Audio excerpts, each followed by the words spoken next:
먼저 불교 신자가 되고 싶다. 어떻게 해야 되느냐 하는 얘기를 했잖아. 그게 이제 그거를 뭐 의식을 갖추어 가지고 지금부터 나는 불교 신자입니다. 뭐 이런 의식에 기대 가지고 불교 신자가 되자라고 하면 뭐 그런 행사를 해야 하는 때까지 기다려야 하는 거고, 그렇지 않고 뭐 그냥 내가 불교 신자로서 살겠다라고 생각을 하면, 사실 부처님은 불교 신자가 되는 방법은 아주 단순하게 가르쳐 주시거든. 우리 요 책 한번 보자. 저기 있지. 313쪽 볼게.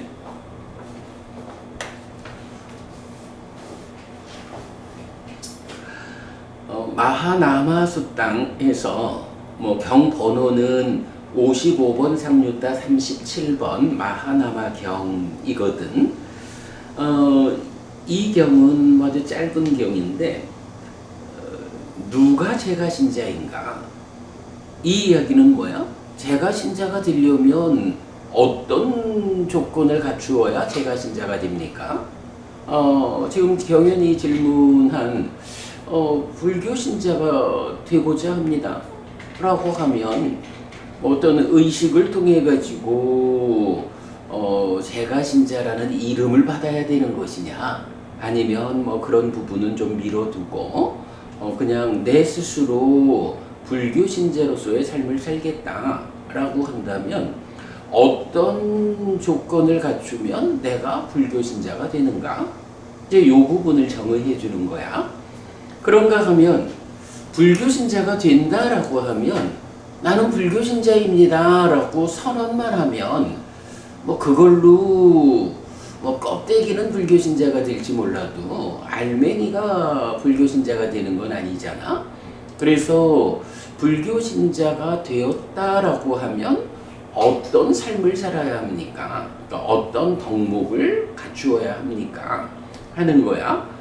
그래서 마하나마 경은 그 두 가지 주제, 누가 제가 신자인가, 제가 신자라면, 불교 신자라면 어떤 덕목을 갖추어야 하는가, 이제 여기에 대해서 답을 주는 경인데, 자, 경 한번 읽어볼게.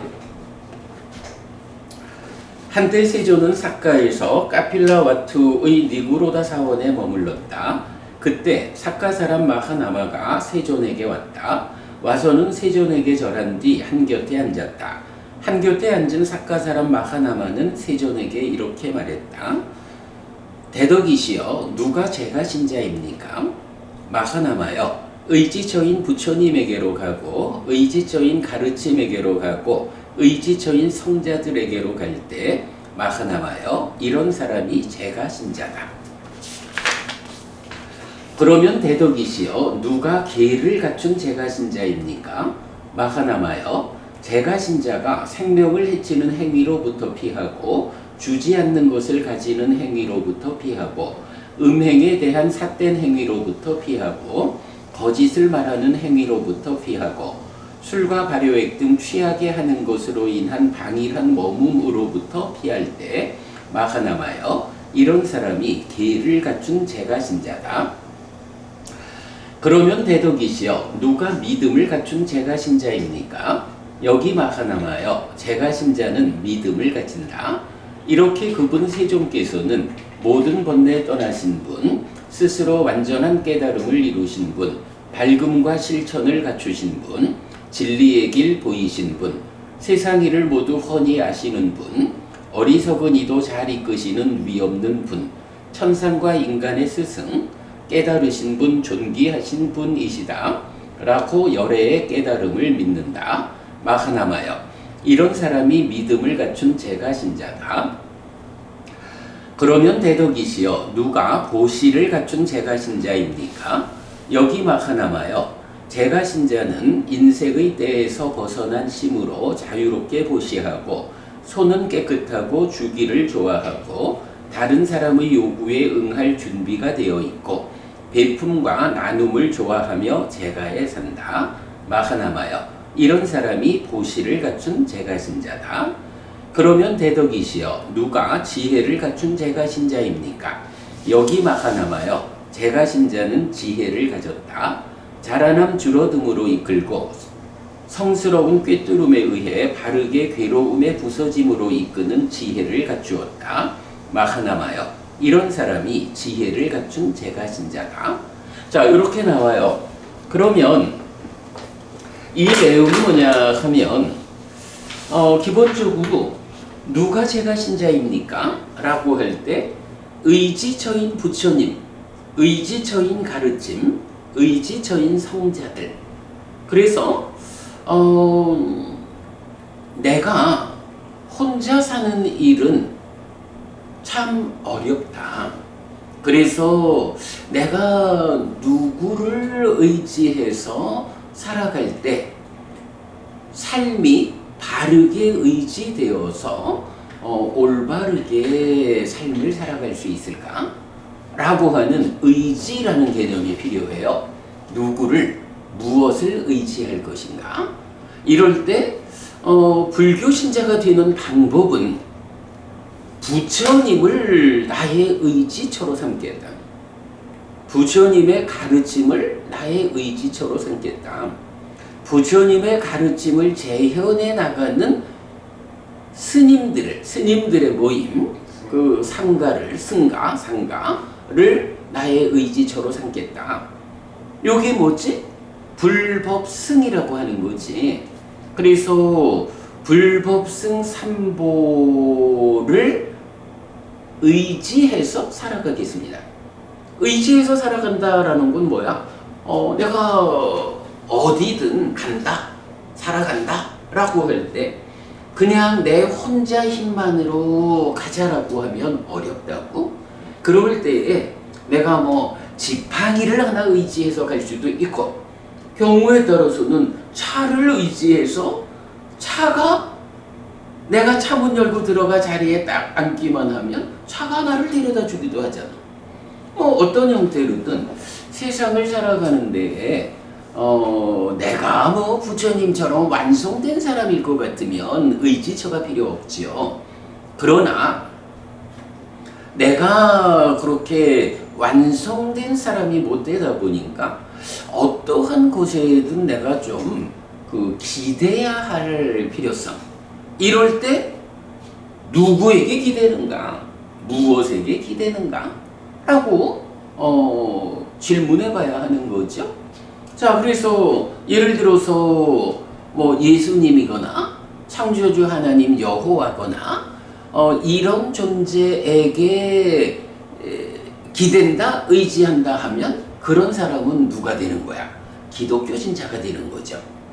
그때 부처님에게 기댄다, 의지한다. 부처님이 설하신 그 가르침을 내 삶의 기준으로 삼아서 나아간다.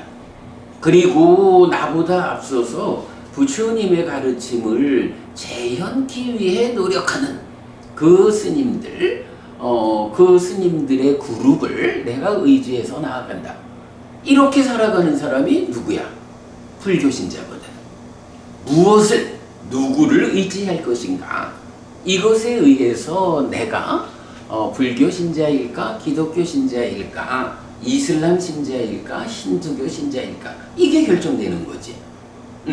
불교 신자가 되는 방법은 그래서 아주 단순해.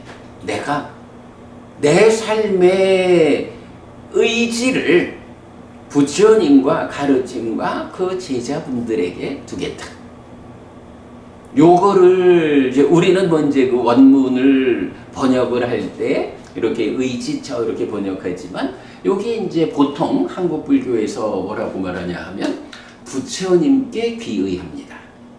귀의한다라는 말을 하지. 뭐 귀의라는 것도 그 뜻을 풀어보면 돌아가 의지하겠습니다. 이런 얘기라고. 귀의. 그러니까 귀라는 게 이제 돌아간다는 의미잖아. 그러니까 부처님께 귀의합니다. 하면 부처님에게로 돌아가서 피의합니다. 내 삶의 원 스승이 그분 부처님입니다. 이런 개념이야. 그래서 부처님께 비의합니다. 가르침에게로 돌아가서 의지합니다. 비의. 성자들에게로 돌아가 의지합니다. 귀의. 이렇게 되는 거거든. 그래서 불교 신자가 되고 싶은가?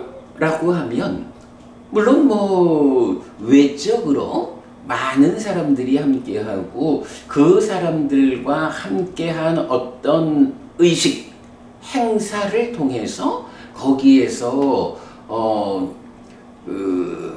증명을 받아가지고 그래 지금부터 지금 오늘 그대가 이런 불교 신자가 되기 위한 그 의식을 치렀으니 이제부터 그대는 불교 신자요.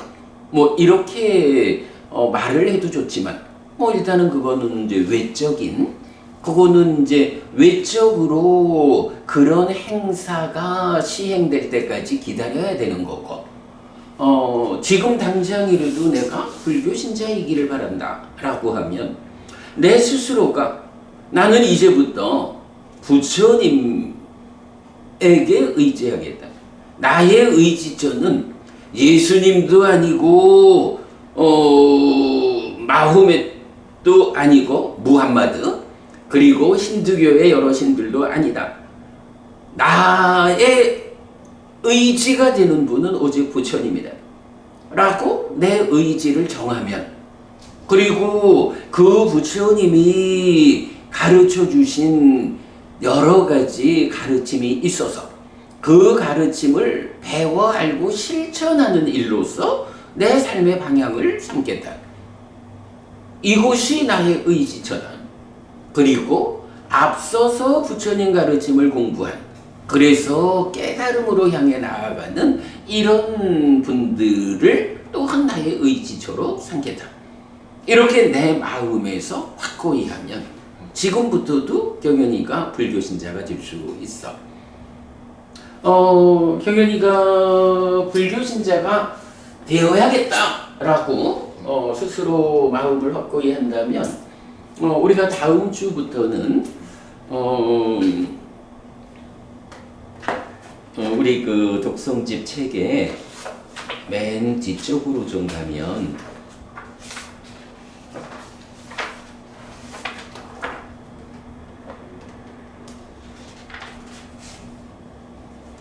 (528쪽) 보자.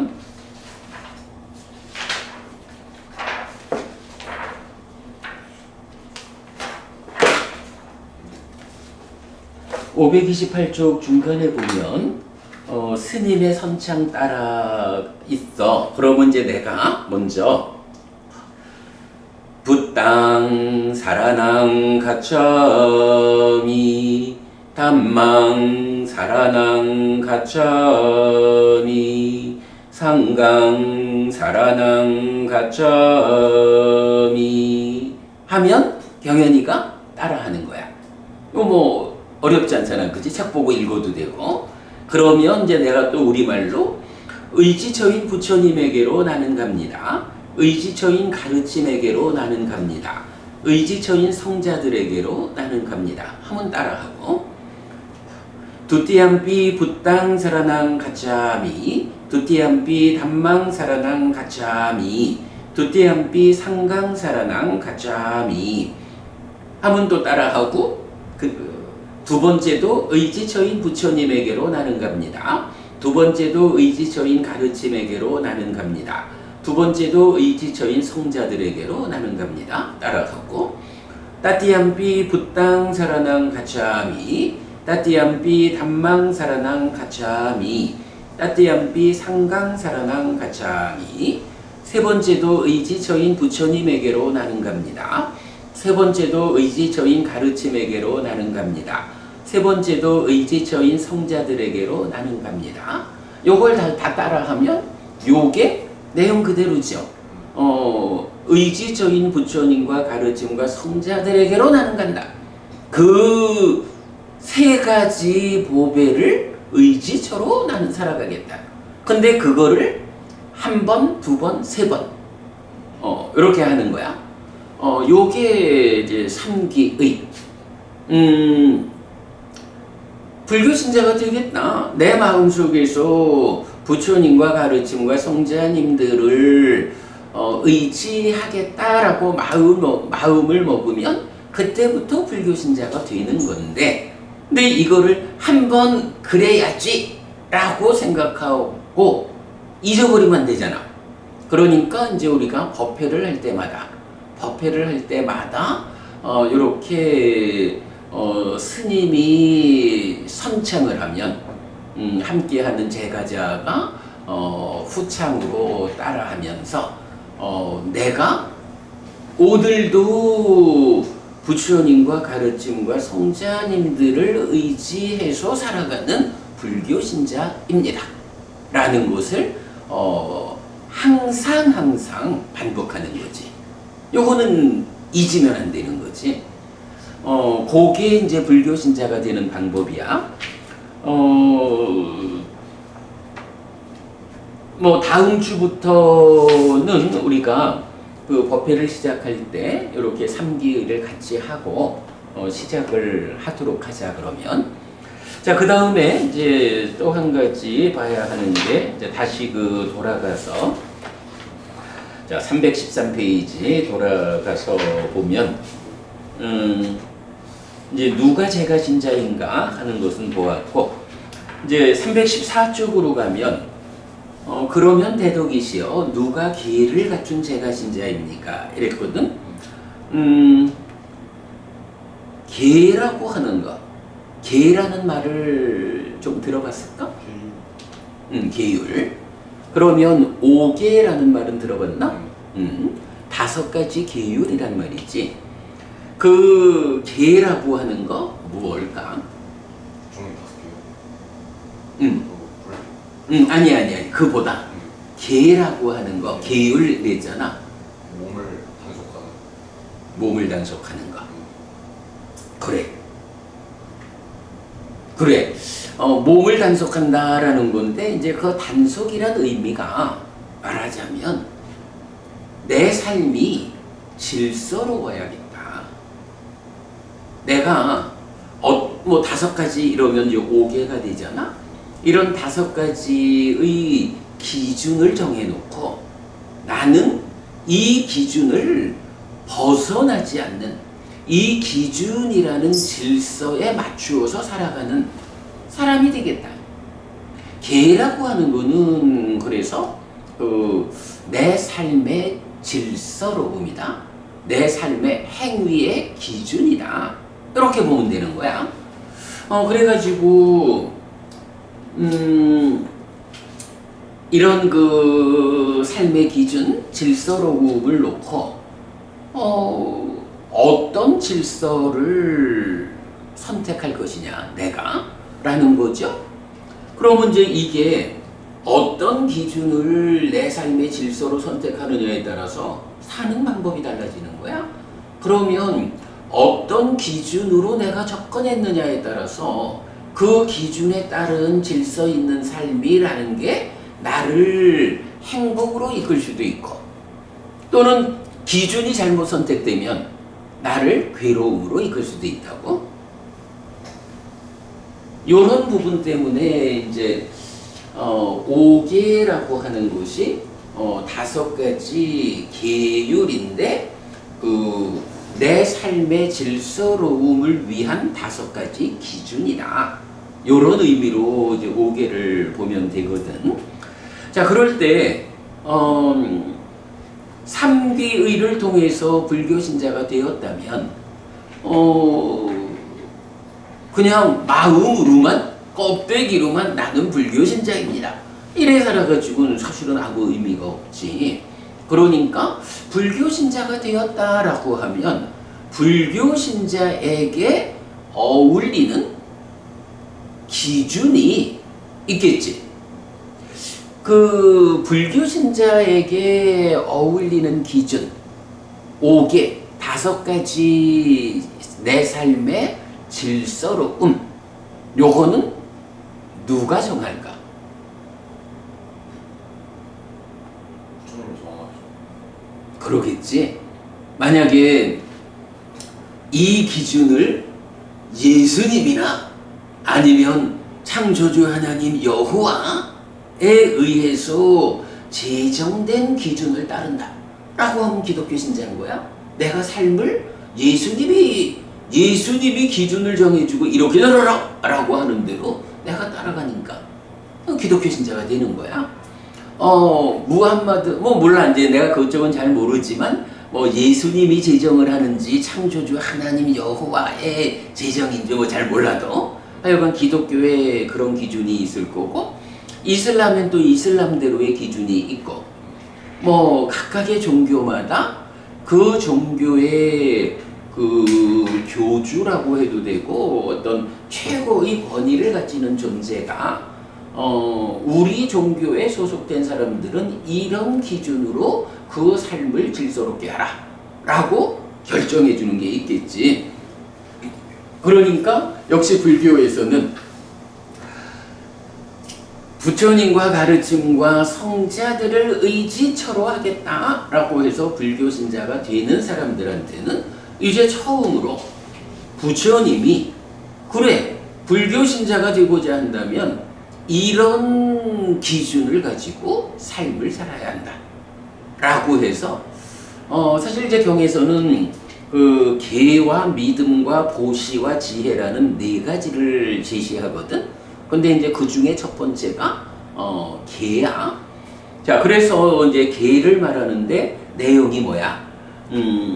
마하나마여, 제가 신자가 생명을 해치는 행위로부터 피하고 주지 않는 것을 가지는 행위로부터 피하고 음행에 대한 삿된 행위로부터 피하고 거짓을 말하는 행위로부터 피하고 술과 발효액 등 취하게 하는 것으로 인한 방일한 머금으로부터 피할 때 이런 사람이 계를 갖춘 제가 신자다. 이렇게 하죠. 불교 신자가 되면 삼보를 의지처로 선택함으로써 불교 신자가 되었다 라고 하면 기본적으로 약속되어지는 게 나는 이 5가지 계를 부처님이 제정하신 이 5가지 질서를 받아들이겠다. 그래서 이 5가지가 내가 살아가는 기준이다. 이걸 분명히 하는 거예요. 자, 첫 번째, 생명을 해치는 행위로부터 피하고. 생명을 해친다라고 하면 해침당하는 존재가 일단 괴롭겠지 뭐. 누가 내 생명을 나를 하여간 괴롭힌다. 그래서 끝내 죽음에 이르기까지 한다. 요게 나를 해치는 일이잖아. 누가 나를 해치고자 하면 나는 괴롭지. 그래서 나를 좀 해치지 않아줬으면 좋겠어. 이럴 거 아니야. 내가 그러하다면 마찬가지 다른 사람도 또 다른 생명들, 꼭 사람만이 아니라 개도 고양이도 벌레들도 다 자기들대로의 삶이 있기 때문에 누가 나를 해치고자 하면 내가 괴롭고 싫듯이 그들도 내가 그를 해치고자 하면 싫다고. 그래서 어떤 행위를 나에게 되돌려 보아가지고 내가 싫은 거, 내가 괴로운 거, 이런 거는 나도 남에게 하지 않는 이제 그런 기준, 원칙이 있겠지. 그래서 첫 번째가 생명을 해치는 행위로부터 피한다. 나는 생명을 해치지 않겠다. 괴롭히지 않겠다. 그 끝에 죽이지 않겠다. 이런 거야. 그러면 생명이라는 건 어떤 게 있어? 이건 질문이 좀 그렇다. 이런 이야기야. 생명이라고 말할 때는 이 부분을 남의 생명을 해치지 않겠다. 이렇게 말하는 게 아니야. 이 살아있는 존재는 남들만 살아있는 게 아니라 나도 살아있잖아. 나도 포함해서 생명을 해치지 않는 거야. 나를 해치는 행위를 뭐라고 그래? 자해. 자해. 그 자해의 끝에 가서 자살하잖아.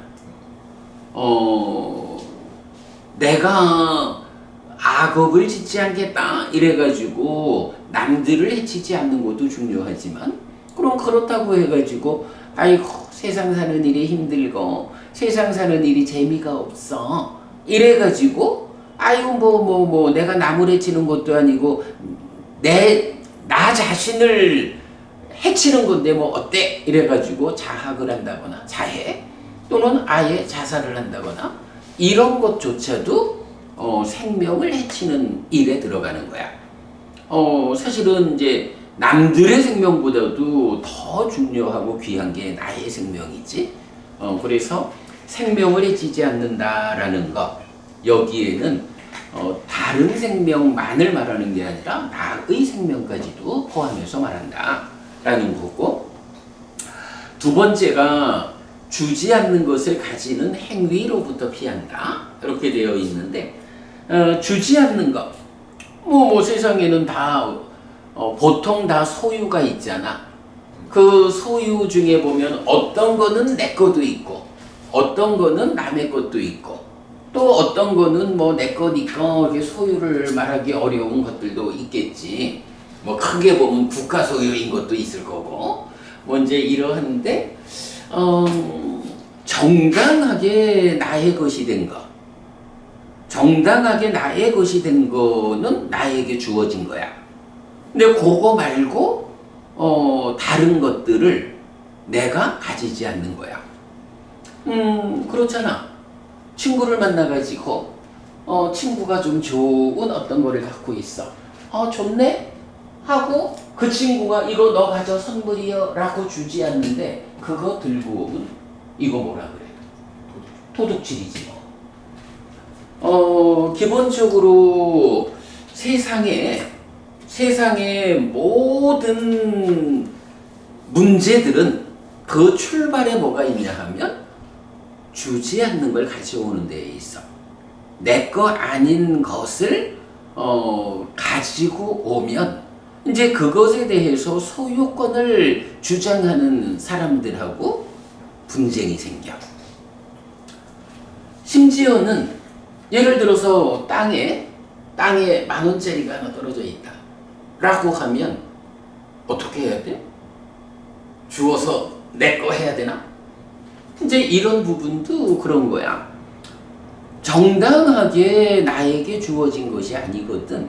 근데 저기 떨어져 있는 저 10,000원짜리 하나는 누구의 소유인지 몰라.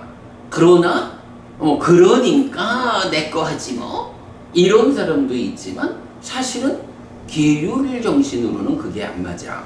나에게 주어진 게 아니기 때문에 그걸 주워서 경찰서에 갖다 줘서 저기서 주웠습니다 이런 것은 뭐 타당하겠지만, 그걸 주워서 그냥 내 주머니에 넣고 내가 쓴다 라는 것은 일단 옳지 않다. 그러니 뭐 더더군다나 남이 소유권을 주장하고 있는 거, 남의 거를 가져온다라고 하는 건 더더구나 말이 안 되지. 그런 게 이제 왜 부처님이 뭐 이렇게 해치지 말라 하고 주지 않는 거 갖지 말라라고 하냐 하면, 해치는 일이 돌아와 가지고 또 나를 해쳐요. 주지 않는 거를 가지는 것이 또 돌아와 가지고 내 거를 뺏어가고 내가 괴로워지는 거야. 이제 그런 괴로움을 야기하는 행위를 하지 말자라는 게 사실은 이제 그게 큰 의미가 되죠. 그 다음에 이제 세 번째가 음행에 대한 삿된 행위로부터 피하고 라고 나오는데, 뭐 음행이라고 하는 것은 이제 남녀 사이에 뭐 성적 접촉 이런 게 되겠죠. 그럴 때에 그 음행에 대한 삿된 행위로부터 피하고, 요 항목은 출가자하고 재가자 간에 적용되는 게 달라. 출가자는 음행에 대한 삿된 행위를 피한다 이렇게 나오지 않아. 범행 아닌 것을 피한다 라고 해서 일체의 성적 접촉을 하지 않는다라는 게 출가자한테는 정해진 기준이야. 근데 재가자한테는 표현이 다른 거야. 음행을 놓고 그것에 대한 삿된 행위로부터 피한다. 여기서 삿된 행위를 피한다 하면 삿되지 않은 정당한 행위는 뭘까?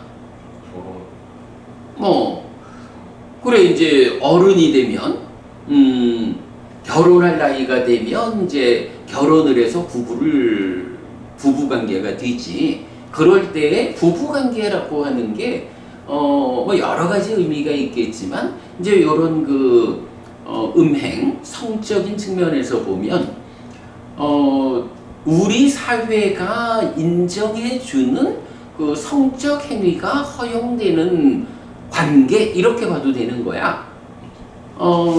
이게 사회에 따라 사실은 또 좀 달라. 한국 사회는 오랜 전통이 일부 일처제잖아. 그런데 뭐 학교에서 다 배우겠지만 역사적으로나 공간적으로 차이가 있는 곳에서는 일부 다처제 사회도 있고 또 일처 다부제 사회도 있잖아. 그건 뭐 사회의 여러 가지 그 현상 때문에 그러하죠. 그럴 때에 만약에 일처 다부제, 한 명의 아내가 여러 명의 남편과 함께 살아가는 사회 문화가 조성된 곳에 가서 지금 한국 사람의 눈을 가지고, 아니 당신은 왜 한 여자가 한 남자하고만 그 관계를 유지해야지 여러 남자하고 관계를 맺습니까? 이렇게 따지면 곤란하지. 음행에서 삿된 행위다라는 거는 하여간 사회가 그 관계성의 측면에서 정당하다고 허용하는 거. 요거는 뭐 정당한 음행이다 이렇게 보면 될 거고, 이제 음행에 대한 삿된 행위를 피한다라고 하는 것은 이제 바로 그런 측면에서 사회가 허용하지 않는 성적 관계를 가지는 것은 피한다. 근데 이제 이거는 왜 피해야 되냐 하면, 사람들이 뭐 이러저러하게 좋아하는 것들이 많지만 그 좋아하는 것들 중에 사실은 가장 강하게 마음을 붙잡아매는 게 남자한테는 여자라는 존재고 여자한테는 남자라는 존재야. 그런데 이게 이제 뭐 서로 사랑하든 뭐 어떤 형편에 의해서 이제 사회가 허용하는 그 부부가 됐든 또는 결혼하기 전에도 뭐 애인 관계도 있잖아. 뭐 이제 이런 사회 통념적으로 허용되는 관계를 넘어서서 다른 이성과 성적 관계를 맺으면 이제 거기에 원래 그 파트너가 되는 권리를 주장하는 사람이 있을 거 아니야. 그러면 이제 그 사람 입장에서는 예를 들어서 내 돈 100만 원으로 훔쳐갔다 하는 것보다도 내 여자를, 내 남자를 훔쳐갔다, 그와 어떤 성적 관계가 있었다라고 하면 이제 훨씬 더 커다란 반발을 불러가지고 세상에서 보면 그런 관계 때문에 살인이 일어나고 많은 사건들이 생기잖아. 삿된 음행이라고 하는 것도 다른 이유가 없어. 삿된 음행이 불러오는 위험이 그래 커. 그래서 음행에서 삿된 행위를 피한다라는 것이 세 번째로 나오는 거야. 뭐 경연이도 이제 나이가 있고 하니까 이제 앞으로 뭐 여자친구도 생길 거고 나이가 좀 들면 결혼도 할 거고 이래 하는데, 일단 그 사람들의 관계성에서는 특히 한국 사회는 1대1의 관계를 기준으로 하잖아. 1대2만 돼도 양다리 걸쳤다고 큰일 나잖아. 요런 부분들에서 아주 잘 단속해가지고 이게 그 내가 두 사람의 이성을 만난다라는 것은 사실은 나의 1대1의 파트너가 되는 그 사람에 대한 나의 진정한 사랑, 이 부분이 거짓이 돼버리는 거잖아. 그런 부분은 살아가면서 굉장히 조심해야 돼. 그래서 하여간 음행에 대한 삿된 행위를 피하고가 세 번째 계고, 그 다음에 이제 네 번째가 거짓을 말하는 행위로부터 피하고 이랬거든. 거짓말이라는 건 뭐 더 말할 게 없지 뭐. 사람들 간의 신뢰라고 하는 게, 우리가 이제 지난 몇 주 동안 만났어. 그런데 경현이가 스님 제 언제 갈게요? 이래놓고는 며칠 전에는 못 왔구나. 그런데 갈게요 하고는 약속을 안 지켜. 그러면 그게 거짓말이야? 그러면 그 관계가 신뢰가 깨져. 경현이가 하나 잘한 거는 뭐 살다 보면 뭐 깜빡할 수도 있고, 또 갑자기 어떤 특별한 상황이 생겨서 부득이 약속을 지키지 못할 수가 있고 그래. 그러면 1번 정해진 약속 시간 전에 통보를 한다.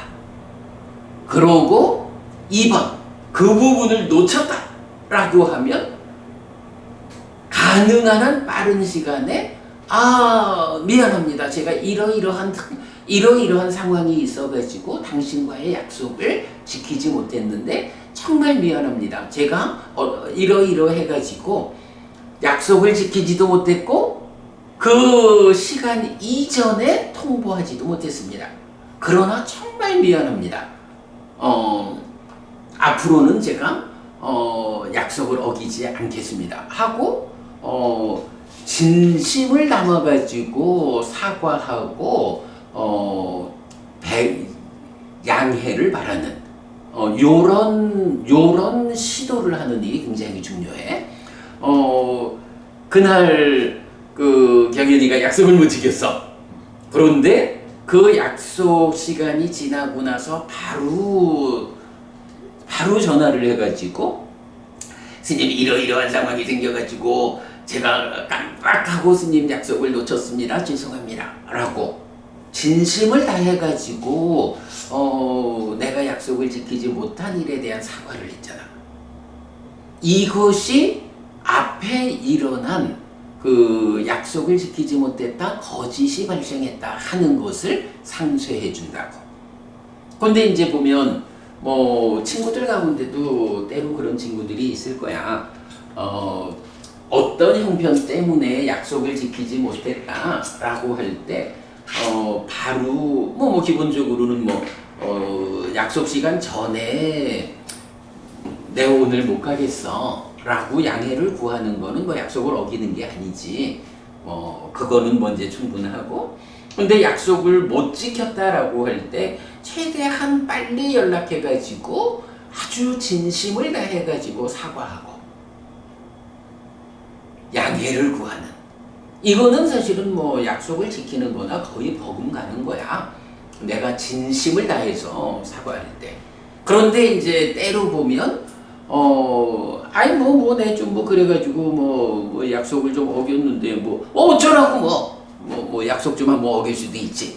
이러면서 그 사건에서 자기가 약속을 지키지 않았다, 거짓을 행했다 라는 거에 대해서 아무런 사후 조치를 안 하는 그런 경우들도 좀 있어. 근데 그런 경우는 아무리 사소한 것이라도 남기는 게 있어.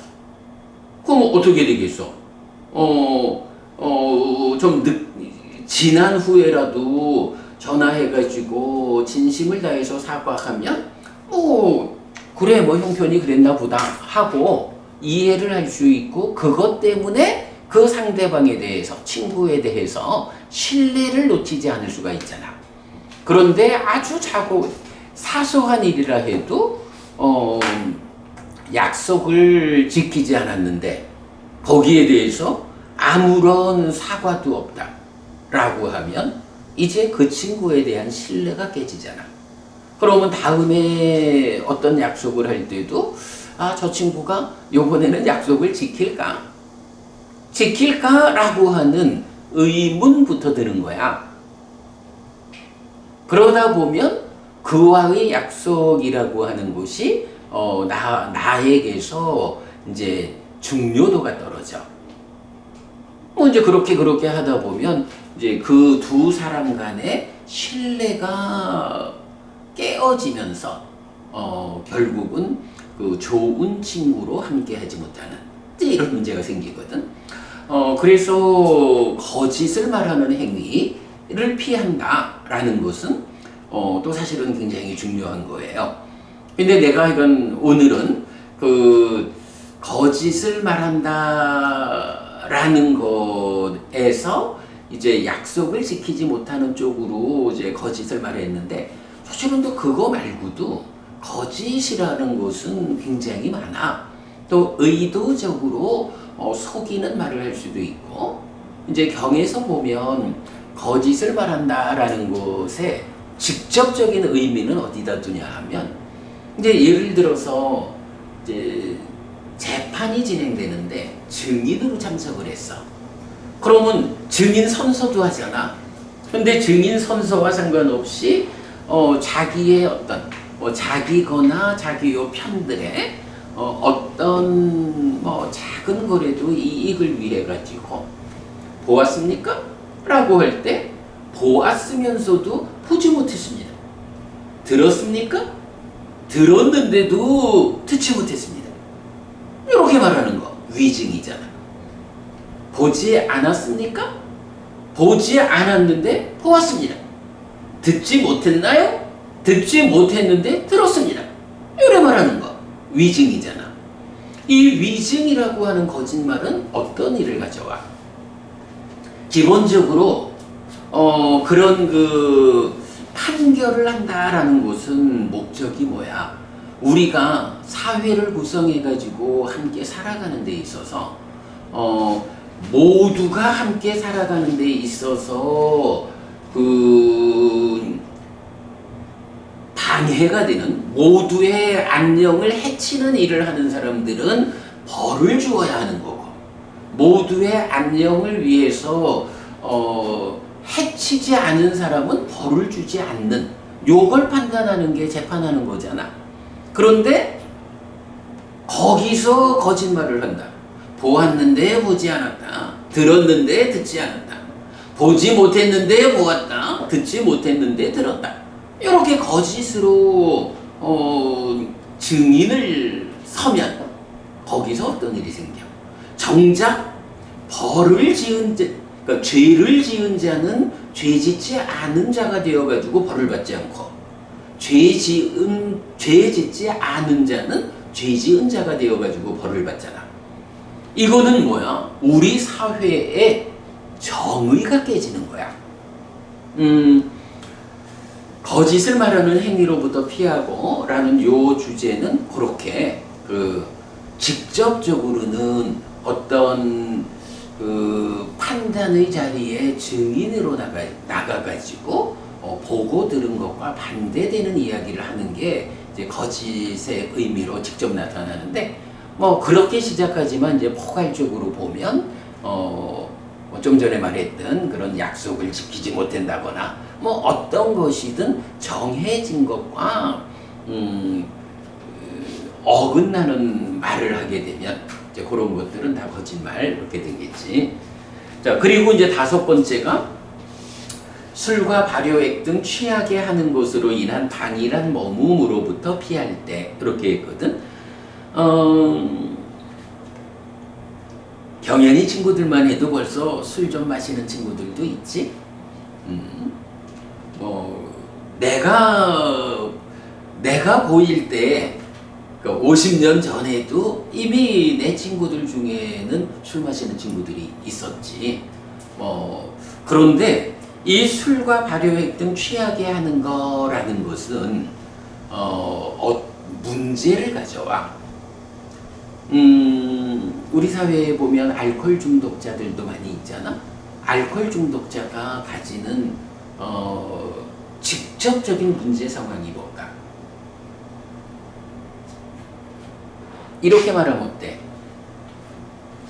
해야 할 일은 하지 않고 하지 않아야 할 일을 하는 거. 그죠? 알코올 중독자가 되어가지고 길가에 노숙자처럼 불황아처럼 이런 경우도 있지만 그 이전에 술을 마신다라는 여기에서 생겨나는 부작용이 뭐냐 하면 술 마시는 게 좋아가지고 지금 당장 가서 해야 할 일이 있어. 그런데 이거 몰라. 나는 지금 한 잔 더 마셔야 돼. 이러느라고 해야 할 일을 하지 않는 거야. 그런가 하면 이 술과 관련된 정계 가운데서 술 때문에 하지 않아야 하는 일을 또 하게 만든다고. 이거 해야 할 일을 하지 않고 하지 않아야 할 일을 하게 되면 어떤 결과가 생기겠어? 기본적으로 그것 때문에 괴로움이 생긴다고. 그래서 이제 술과 발효액 등 취하게 하는 것, 그것으로 인한 방일한 몸을 피하라. 이렇게 말하는 거거든. 그러니까 여기서 말하는 이제 방일이라는 것은 결국 그게 되겠지. 해야 할 일을 하지 않는 거, 하지 않아야 할 일을 하는 거. 이런 거를 이제 방일하다. 보통 방일이란 말이 여러 의미가 있지만 그냥 요 정도 말할 때는 게으르다. 약간 방일하다, 게으르다. 말 그대로 해야 할 일은 하지 않고 하지 않아야 할 일을 하게. 이제 그런 의미가 되지. 그래서 이제 이렇게 5가지를 부처님은 특히 제가자의 삶에서 가장 커다란 문제를 가져오는 행위가 어떤 것이 있느냐 라고 해서 이제 바로 그 부분을 지적하는 거야. 가장 커다란 문제를 가져오는 행위가 첫째, 생명을 해치는 거. 둘째, 주지 않는 것을 가지는 거. 셋째, 음행에서 삿된 행위를 하는 거. 넷째, 거짓을 말하는 행위. 그리고 5번째, 술과 발효액 등 때문에 방일하게 머무는 거. 요 5가지가 기본적으로 제가자의 삶에서 이 삶을 실패로 이끈다고. 괴로움으로 이끈다고. 근데 부처님이라는 스승의 입장에서는 물론 부처님처럼 나의 제자들이 다 깨달아서 완전한 행복을 실현하면, 열반을 실현하면 좋겠지. 그러나 모두가 다 그리 될 수는 없잖아. 특히 제가자의 삶. 제가자라는 게, 나는 제가자를 딱 2가지로 압축해 말을 해. 하나는 가족과 더불어 살아가는 거야. 또 하나가 경제활동을 영위하는 거야. 요 2가지. 경연이도 지금 경제활동을 영위하나? 꼭 돈을 버는 것만이 사실은 경제활동은 아닐 수도 있어. 학교 다니느라고 학비 내는 거 부모님이 내주지만 그것도 다 경제활동의 범주 안에 있고. 그치?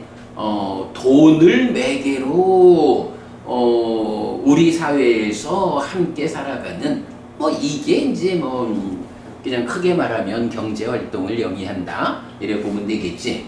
제가자의 삶이라는 게 이렇게 가족과 더불어 살아가는 거고 경제활동을 영위하는 삶이거든.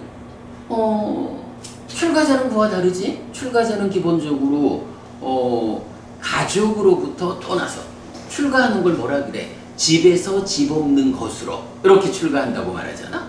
가족과 더불어 살지 않는 것이 출가자의 기본이고, 그리고 출가자는 경제활동을 하지 않는다고. 그냥 의식주와 약품이라고 하는 공부를 잘 해서 자기를 향상하고 세상 사람들을 이끌 수 있는 그런 역할을 위해서 필요한 필수품. 그게 의식주와 약품이거든. 이 의식주와 약품이라는 4가지 필수품을 제가자들로부터 공급받아가지고 그걸로 살면서 공부하는 게 출가자란 말이야. 그러나 제가자는 그와 다르지. 가족과 더불어 살아가면서 경제 활동을 영위해 가지고 돈을 매개로 하는 이 사회 속에서 경쟁력을 갖추고 살아가야 되잖아. 이런 제가자를 위해서 부처님 높은 공부 수행 이전에 기본적으로 삼보를 의지초로 해서 불교 신자가 되었다면 기본적으로 이런 5가지 행위를 단속하라. 그래서 이런 5가지 기준을 내 삶의 질서로움으로 삼아서 살아가는 요것이 불교 신자가 되었을 때의 기본적인, 그러니까 필수적인 삶이다 라고 해서 5개를 말하는 거야. 그러면 이제 보통은 요 5개를 말할 때 5개를 지킨다라고 말을 하거든. 지킨다라고 말하는데 나는 좀 해석을 달리해. 그래서 5개를 지킨다라고 말하지 않고 5개를 지닌다 이렇게 표현을 해. 그러면 이제 지킨다. 5개를 지킨다. 그러면 생명을 해치는 행위를 피한다 라고 하니까 무조건 아무 생명도 해치면 안 된다. 해쳤다. 특히 어떤 생명을 어째서 죽였다 라고 하면 그래서 이제 나는 더 이상 불교 신자가 아니요. 이렇게 말할 수도 있는 거야. 지켜야 한다라고 치면. 지키지 못하면 불교 신자가 안 될 수 있잖아. 그런데 나는 이제 그거를 지닌다라고 표현하는 것이 우리가 살아가면서 이 5가지 삶의 질서로움이라는 게 언뜻 보면 쉬워 보이잖아. 이게 사실은 가장 기본적인 삶이거든. 우리가 과연 살아가면서 어떤 생명도 죽이지 않고, 그러니까 해치지 않으면서 살아낼 수 있느냐. 그렇게 살아야 하지만 인간이라고 하는 나의 삶의 주소가 그것이 허용되지 않는 경우가 있다고. 주어지지 않은 것을 가지지 않는다라고 하지만 어떤 경우에 특히 삿대하지 못해가지고 그렇게 내 거 아닌데 삿대하지 못해서 갖게 되는 경우도 있고, 이렇게 이제 5가지 모두를 놓고 보면 이제 지닌다라는 의미는 뭐냐 하면 이런 거지.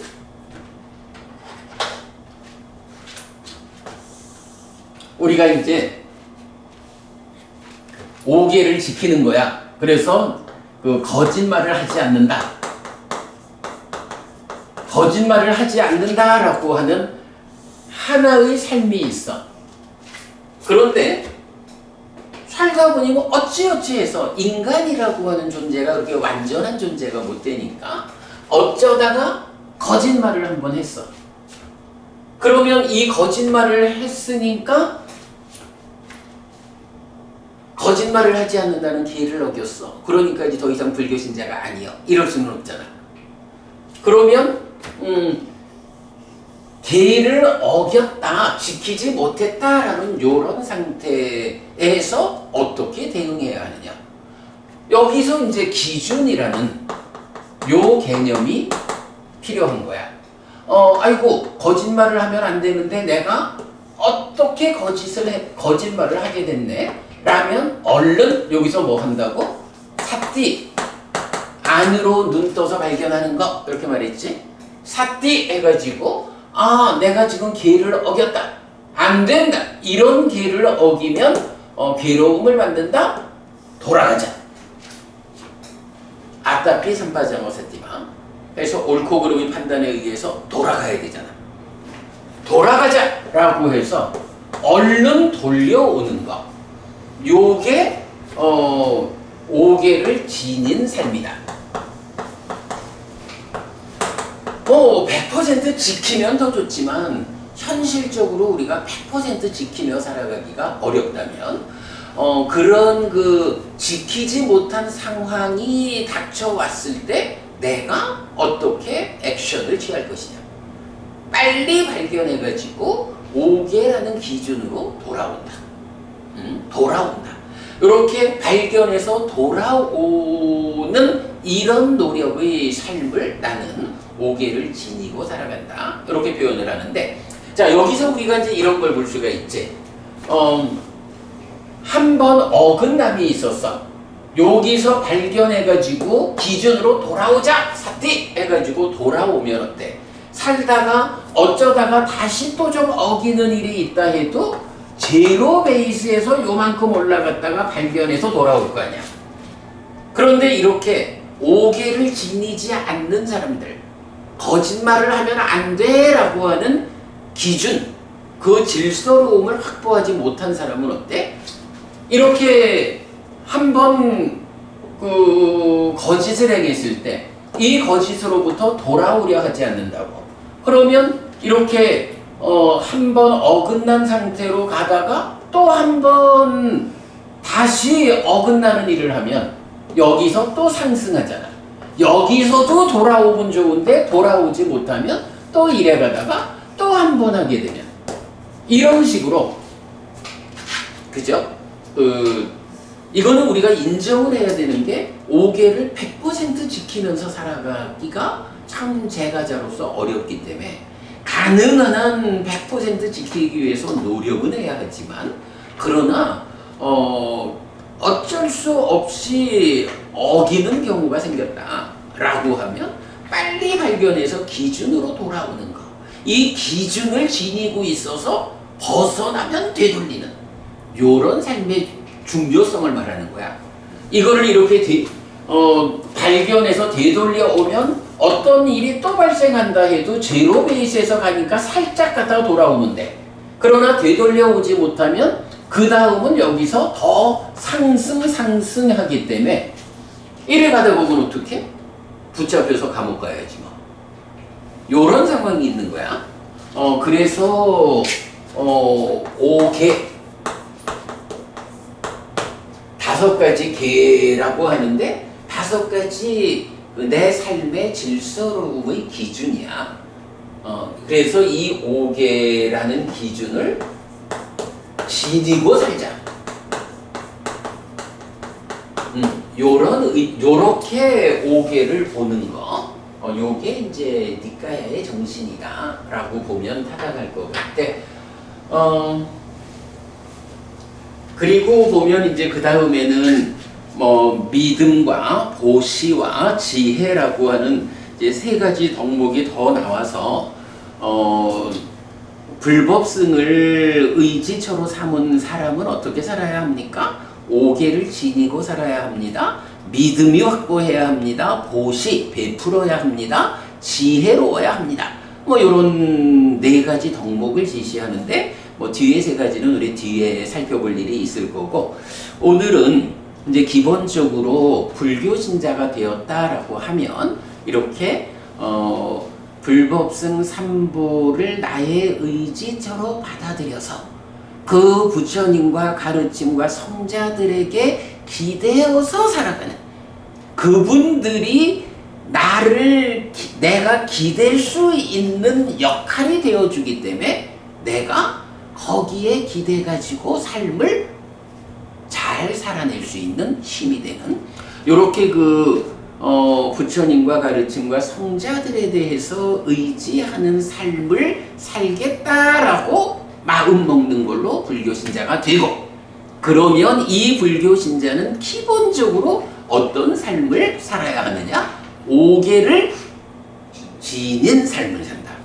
그래서 5개를 지닌 삶이 100% 실현되면 5개를 지킨 거야, 완전하게. 그러나 경연이도 나중에 생각해 보면 이 5개를 100% 지키고 산다라는 것이 얼마나 어려운지 알게 될 거야. 그래서 이제 그런 상황을 볼 때 바로 이렇게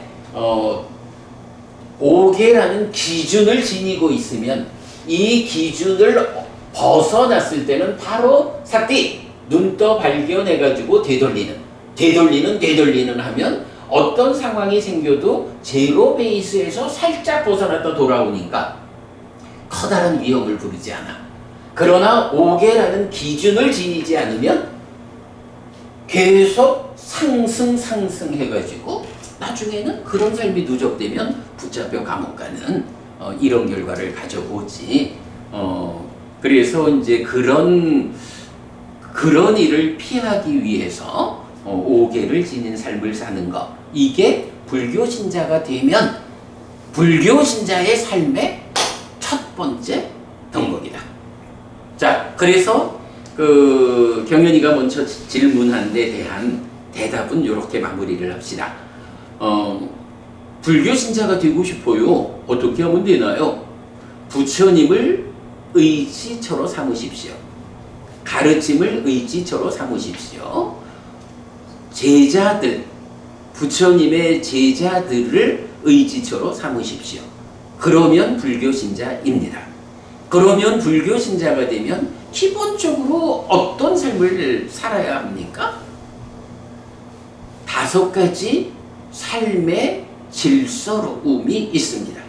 그 삶의 질서를 위한 기준 5개가 주어져 있는데, 이것이 생명을 해치지 않는 것이고, 주지 않는 것을 가지지 않는 것이고, 음행에서 삿되지 않는 것이고, 거짓을 말하지 않는 것이고, 술과 발효액 등에 의해서 방일, 해야 할 일은 하지 않고 하지 않아야 할 일을 하는 요런 삶을 살지 않는다라는 이 5가지를 내 삶의 기준으로 질서로 삼아서, 인간이 그걸 100% 지켜내기 어렵다라는 것을 감안해서 때때로 이런 5가지 질서에서 기준을 벗어나는 일이 있으면 빠르게 삿띠 시각을 안으로 돌려서 내 안의 상황, 마음이 지금 어떤 상태인지, 마음이 몸과 함께 무엇하고 있는지 발견하는 거야. 그러면 삼바자나 판단해가지고 아따삐 노력하는 거, 요거 우리 마음의 제스처 공부했잖아. 이 마음의 제스처를 그 때때마다 어긋났다라고 싶을 때마다 발견해서 판단해서 되돌리는 요런 마음의 제스처를 적용해가지고 되돌려 오는 것, 요게 오계를 지닌 삶이고, 부처님은 그런 삶의 질서로움의 기준으로 이런 5가지를 제정해 주셨다. 삼보에 의지하고 오계를 지니는 사람이 되면 어떤 행사, 의식을 통해 가지고 이제부터 그대가 불교 신자가 되었습니다 라고 확인받지 않아도, 그건 우리가 이거 적절한 때에 뒤에 기회를 보고 그렇게 형식적으로 불교 신자가 되는 의식을 하지 않더라도 오늘부터라도 나는 이런 의지처와 함께 살아갑니다. 그 의지처와 함께 사는 삶에 그 질서로움이 있습니다. 그래서 나는 생명을 해치지 않을 것이고, 주지 않은 것을 가지지 않을 것이고, 음행에 삿됨이 없을 것이고, 거짓을 말하지 않을 것이고, 술과 발효액 등에 의해서 해야 할 일을 하지 않고 하지 않아야 하는 일을 하는 방일에 빠지지 않겠습니다. 이런 기준을 명확히 해서 혹시라도 어긋남이 있으면 빨리 발견해서 되돌려 오겠습니다. 요거 삼기의와 오계, 요거를 경연이가 마음으로 받아들여서 그렇게 의지하고 그런 기준으로 살아간다 라고 출발하는 그 순간이 경연이가 불교 신자가 되는 거야. 충분히 할 수 있죠. 특히 나는 사실 먼저 통화할 때만 해도 지난번 경연이가 어머니는 그냥 잘 받아들여 주시는데, 아버지는 말하자면 이제 어떤 조건, 반대가 좀 있으세요 라고 말을 했기 때문에 가족, 특히 아까도 말했지만 제가자로의 삶이 가족과 더불고 경제활동을 영위하는 삶인데, 가족하고의 관계에서 불편함을 야기한다라는 것은 사실 사실은 불교 신자의 삶으로서 옳은 삶은 아니란 말이야. 그래서 오히려 조금 더 기다렸다가 아버지께서 흔쾌히 그래, 내가 너를 낳고 내가 기독교 신자지만 그렇다고 해서 너의 삶에 대해서 내가 어떤 결정권을 행사하지 않겠다. 너가 바르게 판단해가지고 불교 신자가 되고자 한다면 내가 편안한 마음으로 인정하겠다. 이렇게 허락해 주실 때까지는 조금 기다리는 게 좋지 않을까 생각을 했었거든. 근데 이제 아까 아버지가 불교 입문 책을 사서 보라고 하시고, 이 말씀이 내 아들이지만 아이의 선택을 내가 존중한다. 그러나 불교 신자가 되고자 하면 사실은 뭐 불교계에도 보면 부처님하고 거리가 먼 껍데기만 불교인 곳도 많잖아. 그러니까 네가 불교 신자가 되겠다면 그래도 잘 공부해가지고 바른 불교 신자가 되길 바란다 하는 마음으로 이제 책을 사서 주신 것 같고, 그러니 아버지께서도 이렇게 그 경연이가 불교 공부를 하고 불교 신자로서 삶을 선택하는 것을 허락을 하셨구나 하는 생각이 들어서 내가 원래 오늘 우리 팔정도 공부하자고 그랬잖아. 뭐 내가 하자 한 거 아니지. 경연이가 연기와 팔정도, 이래서 오늘 팔정도 이야기를 하자 했는데 팔정도 이야기를 준비했다가 요 이야기가 더 좀 필요할 것 같아서 먼저 불교 신자가 되는 법, 불교 신자가 되면 어떻게 살아야 합니까? 하는 것을 삼기의와 5계로서 소개했어. 오늘 이제 특히 우리가 5계를 보았는데, 이 5계는 경연이가 그 책을 가져갔던가? 그러면 그 책의 258페이지를 보면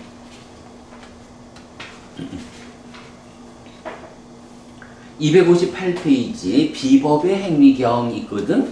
여기에서는 이제 그 행위, 업을 10악업과 10선업 이래서 10가지 악한 행위, 10가지 선한 행위로 구분을 해요. 그럼 이제 악한 행위라는 건 뭐냐 하면 한마디로 괴로움을 만드는 건 악한 행위야. 선한 행위라는 것은 행위의 결과로 행복을 만드는 게 선한 행위야. 요렇게 이제 10악업, 10선업을 말하게 되는데, 요게 이제 보면 몸으로 하는 행위 3개, 말로 하는 행위 4개, 그리고 마음으로 하는 행위 3개, 요렇게 합쳐서 10가지 업이라고 말을 하거든. 요 10가지 업을 알아야 팔정도를 공부할 수가 있어. 왜냐하면 팔정도가 정견, 정사유, 정어, 정업, 정명, 정정진, 정념, 정정 요래 되는데, 그 중에 정견도 조금 유사하지만 뭐 차이가 있고, 정사유, 정어, 정업 요 3가지가 이 비법의 행위경에서 말하는 10선업 중에 9가지야.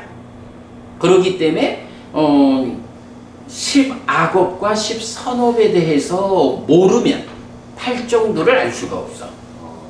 그런데 오늘 우리가 공부한 5계라고 하는 것이, 이 5계 중에 생명을 해치지 않는다, 주지 않는 것을 갖지 않는다, 음행에서 삿됨이 없다, 거짓을 말하지 않는다 하는 요 4가지가 그 10선업 중에 4가지야.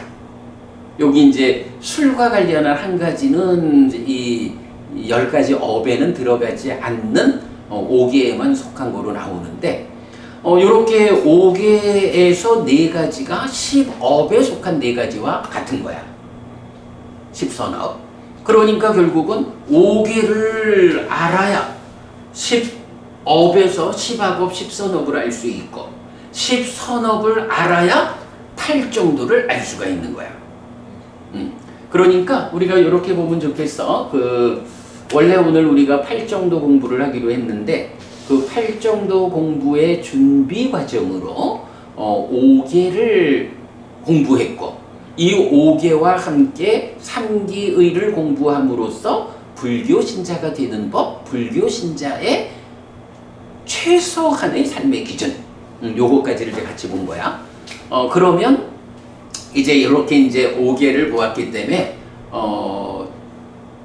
집에서 시간 남은 요 비법의 행위경을 한번 읽어보고 와. 그러면 이제 다음 주에 요 비법의 행위경을 간략하게 설명하고 그 위에서 팔정도를 설명하도록 그렇게 할게. 그래, 그렇게 하기로 하고 그러면 이제 경연이가 희망하는 바가 있으니까 다음 주부터는 우리가 이렇게 공부를 시작할 때 3기의와 5개 내가 선창하면 경연이가 따라하는 요렇게 불교 신자, 오늘도 우리는 불교 신자입니다. 오늘도 우리는 불교 신자여서 의지하고 5개라는 기준에 맞춰 살겠습니다. 라는 것을 확인하는 법회 시작할 때 이제 이제 내가 요렇게 이제 하나 만들어 놓은 게 있어. 그러니까 요렇게 이제 보고 같이 읽고 그리고 수업을 시작하도록 그리 할게. 오늘은 그럼 여기까지. 그래, 수고했어요.